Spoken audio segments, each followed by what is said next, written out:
भाग प्रथम भारतीय संस्कृति के मूल तत्व के अंतर्गत एक प्रश्न बनता है कि प्राचीन काल में विवाह पद्धतियों के प्रकार कितने थे। ये विवाह संस्कारों के अंतर्गत आता है, लेकिन अलग से भी प्रश्न बनता है कि प्राचीन काल में कितने प्रकार के विवाह प्रचलन में थे। तो विवाह को सब संस्कारों में प्रमुख माना गया है। गृह सूत्रों में विवाह संस्कार को प्रथम स्थान पर गिना जाता है।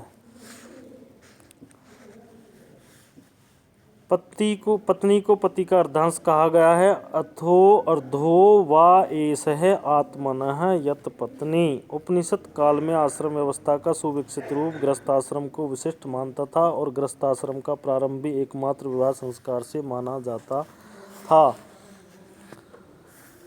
विवाह की महत्ता स्मृति काल में अधिक बढ़ गई। इस विषय में याज्ञवल्क्य ने भी कहा है, अर्थात पत्नी धर्म अर्थ और काम की सिद्धि का श्रेष्ठतम साधन है। अतः कोई भी अपत्नीक पुरुष, चाहे ब्राह्मण क्षत्रिय वैश्य या शूद्र कोई भी हो, धार्मिक क्रियाओं का अधिकारी नहीं हो सकता। प्राचीन काल में विवाह केवल दो ही प्रकार के थे, ब्रह्म विवाह एवं असुर विवाह। यही कारण है कि मानव गृहसूत्र एवं वराह गृहसूत्र में केवल दो प्रकारों का ही उल्लेख है। बाद में स्मृति युग में 8 प्रकार के विवाह प्रचलित हो गए थे। इसका समर्थन मनु एवं याज्ञवल्क्य दोनों ही करते हैं।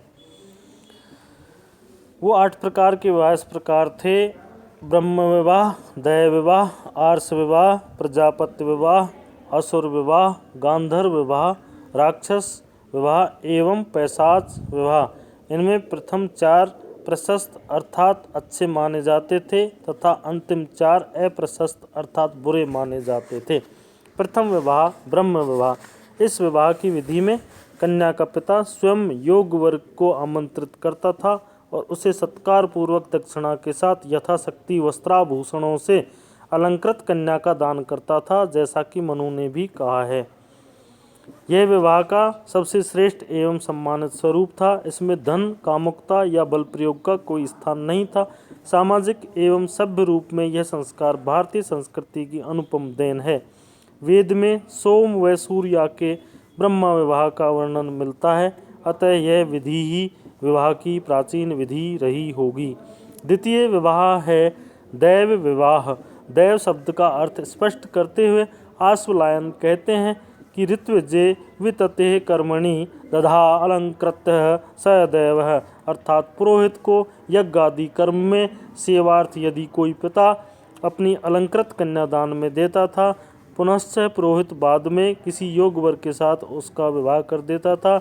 इस प्रकार इस विवाह में कन्या सर्वप्रथम पुरोहित की दक्षिणा होती थी, बाद में वे पतिव्रता बनती थी। किंतु इस प्रथा में यह दोष था कि जिन कन्याओं के लिए योग्य वर नहीं मिलता था, वे पुरोहित के घर में ही रहती थी। अतः इसके परिणाम स्वरूप राजाओं में बहुविवाह प्रथा का प्रचलन हो गया। वे उन कन्याओं से विवाह करने लगे। तृतीय है आर्ष विवाह। आर्ष परंपरा के अनुसार इस विवाह की विधि में कन्या का पिता वर से यज्ञ आदि कर्म के निमित्त पहले एक गौ मिथुन प्राप्त करता था, बाद में विवाह यज्ञ का आयोजन कर उसके लिए कन्या का दान करता था। एक गौ मिथुन अर्थात एक गाय व एक वृषभ वर से प्राप्त कर, एक गाय व एक बैल वर से प्राप्त कर धर्म पूर्वक कन्यादान करना आर्ष धर्म कहा जाता था।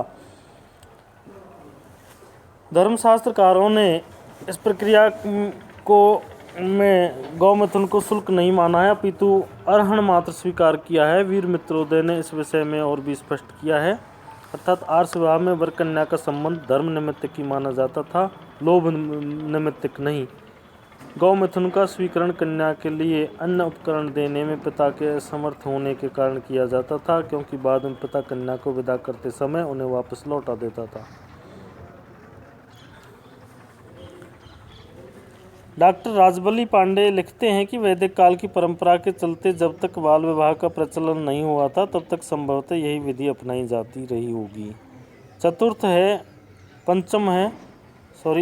है प्रजापत्य विवाह। मनु ने प्रजापत्य की विधि का इस प्रकार उल्लेख किया है कि सहौभौ चरतां धर्ममिति वाचानुभाष्य च कन्या प्रदानम अभ्यर्च्य प्रजापत्यो विधि स्मृत। अर्थात आप दोनों वर एवं कन्या प्रजा अर्थात संतान के निमित्त प्रजापति के प्रति अपना ऋण चुकाने हेतु सधर्म का आचरण या पालन करें, ऐसे निर्देश के साथ कन्यादान करना प्रजापत्य कहा जाता था। इनमें धर्म का के साथ साथ आचरण करना एक विशिष्ट शर्त थी जो धर्म की महत्ता को इंगित करती थी, अपितु भावी जीवन के लिए भी वर कन्या को धार्मिकता से बांध देती थी।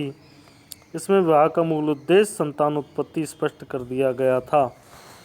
पंचम है आसुर विवाह। आसुर विवाह में विवाह का निश्चायक या निर्णायक तत्व धन था। इसकी विधि का उल्लेख करते हुए मनु लिखते हैं कि जिस विवाह में पति कन्या उसके संबंधियों को यथाशक्ति धन प्रदान कर स्वच्छंदता पूर्वक कन्या से विवाह करता था तो उसे असुर विवाह कहा जाता था। इस विवाह के असुर नामकरण के पीछे उसका देव परंपरा से हटकर किया जाना ही मूल कारण रहा होगा, क्योंकि यह परंपरा शास्त्रीय नहीं थी, मनुष्यों ने ही कल्पित इसे किया था।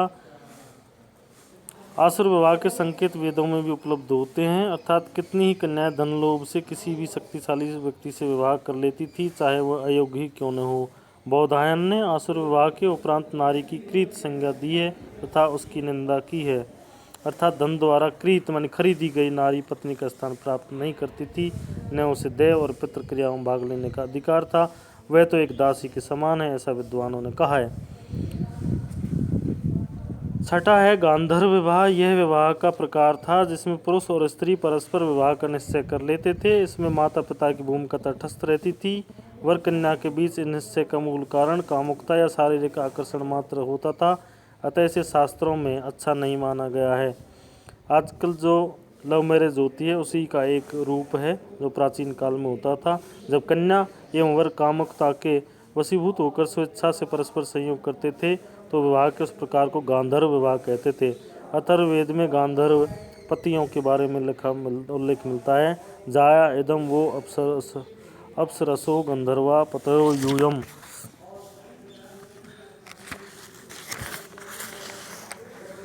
डॉक्टर राजबली पांडे के अनुसार विवाह का यह प्रकार हिमालय के तटवर्ती प्रदेशों में रहने वाली गंधर्व जाति में प्रचलित था।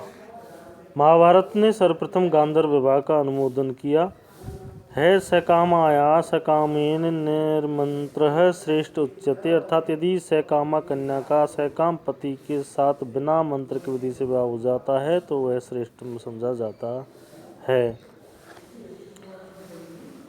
सप्तम है राक्षस विवाह। राक्षस विवाह का एक निंदनीय प्रकार है जिसमें कन्या एवं उसके पक्ष वालों की अपेक्षा नहीं देखी जाती थी। कन्या के प्राप्त्यर्थ बल प्रयोग ही इस विवाह का मूल आधार था। मनु के अनुसार अर्थात रोती पीटती हुई कन्या का उसके संबंधियों को मारकर या छत विछत करके बलपूर्वक हरण करना राक्षस विधि थी। इस विवाह का उद्भव युद्ध से हुआ था। यह विवाह की असभ्य पद्धति थी, इसमें कामांधता ही एकमात्र कारण थी, अतः इसे राक्षसी संज्ञा दी गई है। चूँकि युद्ध का संबंध अधिकतर क्षत्रियों से था, अतः क्षत्रिय वर्ण में प्रथा काफी प्रचलन में थी। पृथ्वीराज द्वारा संयुक्ता के हरण की घटना इतिहास में सुप्रसिद्ध है। भीष्म पितामह द्वारा भी युद्ध में 3 कन्याएं लाई गई थी। अंतिम प्रकार का विवाह है पैशाच विवाह। यह विवाह का सर्वाधिक निंदनीय प्रकार था। इसमें कन्या प्राप्ति के लिए छल कपट का आश्रय लिया जाता था, अर्थात सुप्त मत्त प्रमत्त या एकांत स्थिति में कन्या से बलपूर्वक मैथुन करना तथा उसे अपने अधीन बनाकर पत्नी रूप में रखना पैशाच नामक विवाह का 8वां प्रकार था, जो सब प्रकार से पापपूर्ण, निंदनीय एवं अधम था। अवांछनीय घटना के रूप में घटित इस विवाह पद्धति को असभ्यता का सूचक माना गया था। इसमें पर्याप्त बर्बरता एवं असभ्यता थी जो पशुवृत्ति का प्रतीक थी। इसमें भी कामांधता एवं मदांधता ही मूल कारण थे। डॉक्टर राजबली पांडे लिखते हैं कि पश्चिमोत्तर भारत की पिशाच जनजाति में यह प्रथा प्रचलित थी। असामाजिक होने के कारण विवाह के इस प्रकार को सभ्यता के विकास के साथ साथ पूर्णतः मान्य कर दिया गया।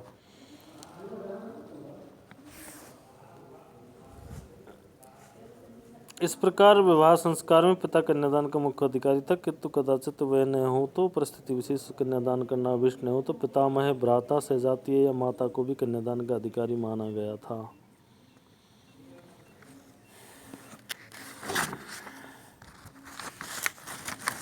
प्रकार ये विवाह के कई प्रकार प्राचीन काल में प्रचलन में थे। धन्यवाद।